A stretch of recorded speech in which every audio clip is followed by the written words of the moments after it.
আসসালামু আলাইকুম প্রিয় ফুটবল ফ্যান্স। জিআর ফুটবল নিউজে আপনাকে স্বাগতম। হামিদুল ইসলামের প্রত্যাবর্তন জাতীয় দলের সামনে আরও এক নতুন গোল মিশন। সবাই যখন ভেবেছিল সে হারিয়ে গেছে, ঠিক তখনই ফিরছে আরও শক্তিশালী হয়ে নতুন এক রূপে। হামিদুল ইসলাম জাতীয় দলে ফিরবেন, তাও আবার সিঙ্গাপুর ম্যাচের আগেই ভুটানের বিপক্ষে অভিষেক হতে পারে তার।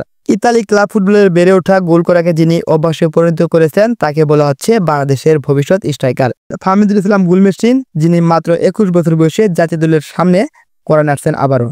কিছুদিন আগেই ভারতের বিপক্ষে ক্যাম্পে ডাকা হয়েছিল হামিদুল ইসলামকে। সকলের প্রত্যাশা ছিল এই তরুণ বাজিমাত করবেন। সবকিছু এত সহজ ছিল না। সিন্ডিকেটের বেড়াজালে আটকে পড়ে হামিদুল এবং চলে যায় ইতালির ক্লাবে। স্বপ্ন ভঙ্গ হওয়া এই তরুণের দর্শকেরা থেমে থাকেনি, রাজপথে বের হয়েছিল হামিদুলকে ফেরানোর জন্য। সেই সময় ফলাফল পক্ষে না থাকলেও ফলাফল এখন পক্ষে। কিন্তু একজন সত্যিকারের খেলোয়াড় পরাজয়ের হার মানে না। হামিদুল ইসলাম ফিরেছেন আবারও প্রস্তুত হয়ে নতুন শক্তিতে। জাতীয় দল ব্যবস্থাপনা কমিটি এবং বাফুফে সুপারিশ করেছেন এই তরুণকে ক্যাম্পে নিতে, এবং কোচ কাবরেরও আবার তিনি ইতিবাচক মন্তব্য প্রকাশ করেছেন। বাংলাদেশের সামনে বড় লড়াই 10 জন সিঙ্গাপুরের বিপক্ষে বাছাই পর্বের গুরুত্বপূর্ণ ম্যাচ। এই ম্যাচে গোল দরকার, গোল মেশিন দরকার, এবং এখানে সময় হামিদুলের জাতীয় দলের নিজের জায়গা প্রমাণ করতে। ক্যাম্পে পারফরমেন্স করলে জাতীয় দলের লাল সবুজের জার্সি গায়ে উঠবে নিশ্চিতভাবে। তবে তার হাতে এখন সুযোগ, আর সামনে একটা দেশ অপেক্ষা করছে এক নতুন নায়কের। প্রশ্ন হলো হামিদুল কি পারবেন জাতীয় দলে ফিরতে? এখন কথা হলো হামিদুল জাতীয় দলে ফিরবেন। অলরেডি বাফুফে এবং কোচ কাবরেরও হামিদুলকে দলে ফেরানোর জন্য প্রাণপণে প্রচেষ্টা করছেন। তবে সিঙ্গাপুরের আগে যে একটা ফ্রেন্ডলি প্র্যাকটিস ম্যাচ রয়েছে, সেই ম্যাচে হামিদুলের অভিষেক হতে পারে। আমরা আশা করছি তার কামব্যাক বদলে দিবে বাংলাদেশের আক্রমণের গল্প। আপনার কি মনে হয় হামিদুল ইসলাম জাতীয় দলের হয়ে ফিরবেন? আপনার মতামত দিন কমেন্ট বক্সে। আর হামিদুল ইসলামের ট্রেনিং পারফরমেন্স সম্পর্কে আলোচনা করতে গেলে তার গেমের কিছু গুরুত্বপূর্ণ দিকের উপর ফোকাস করতে হবে, যেমন তার শারীরিক সক্ষমতা, টেকনিক্যাল স্কিল, গতিবিধি এবং গোল করার দক্ষতা। গত ভারতের বিপক্ষে যে ট্রেনিং ম্যাচে একটা ম্যাচ খেলেছিলেন হামিদুল ইসলাম, সেখানে তিনি হ্যাটট্রিক করেছিলেন। তা থেকে বোঝা যায় হামিদুল ইসলাম বাংলাদেশের জন্য কত বড় একটা সম্পদ হতে যাচ্ছে। হামিদুল ইসলামের পারফরমেন্স ফাস্ট ও অ্যাথলেটিক। হামিদুল ইসলাম শারীরিকভাবে শক্তিশালী এবং দ্রুতগামী। ট্রেনিংয়ে তার গতি এবং এক্সক্লুসিভ স্পিড খুবই চোখে পড়ে। তিনি খুব সহজে মিডফিল্ডারের পেছনে ফেলতে সক্ষম। তার স্পিড ও স্ট্রাইক লেন্থ খুবই ভালো, যাকে কাউন্টার অ্যাটাক বা লং বলের মাধ্যমে গোলের সামনে পৌঁছতে সাহায্য করে। এখন কথা হলো হামিদুলের টেকনিক্যাল স্কিল নিয়ে।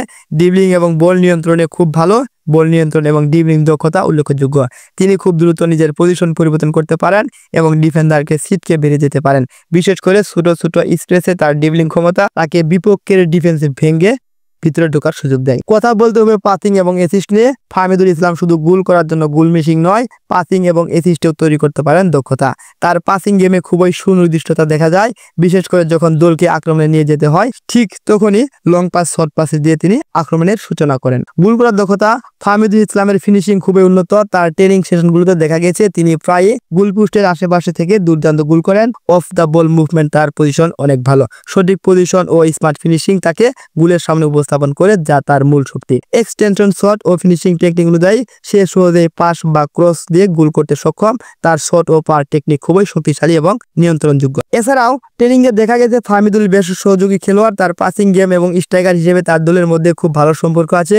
তিনি খেলোয়াড়দের সঙ্গে ভালোভাবে সমন্বয় করে থাকেন এবং অনেক সময় ভালো পজিশন তৈরি করতে সাহায্য করেন, যা তার দলের আক্রমণের গতিকে ত্বরান্বিত করতে সহায়ক। প্রতিপক্ষের বিপক্ষে ট্রেনিং সেশন। হামিদুল যখন প্রতিপক্ষের বিপক্ষে ট্রেনিং করছিলেন, তখন তার ধৈর্য এবং ফুটবল ইন্টেলিজেন্স ছিল লক্ষণীয়। এক্ষেত্রে তার পাসিং স্পেস তৈরি বিশেষভাবে উল্লেখযোগ্য। তার কার্যকরী পদক্ষেপ ও সঠিক পজিশনের মাধ্যমে ডিফেন্ডাররা অনেক সময় তাকে আটকাতে ব্যর্থ হয়ে পড়েন। হামিদুল ইসলামের ট্রেনিং পারফরমেন্স তার অগ্রগতির ইঙ্গিত দেয়। তার শারীরিক প্রস্তুতি, টেকনিক স্কিল, গোল করার ক্ষমতা এবং দলের সমন্বয় দক্ষতা তাকে জাতীয় দলের জায়গা পেতে সহায়তা করবে।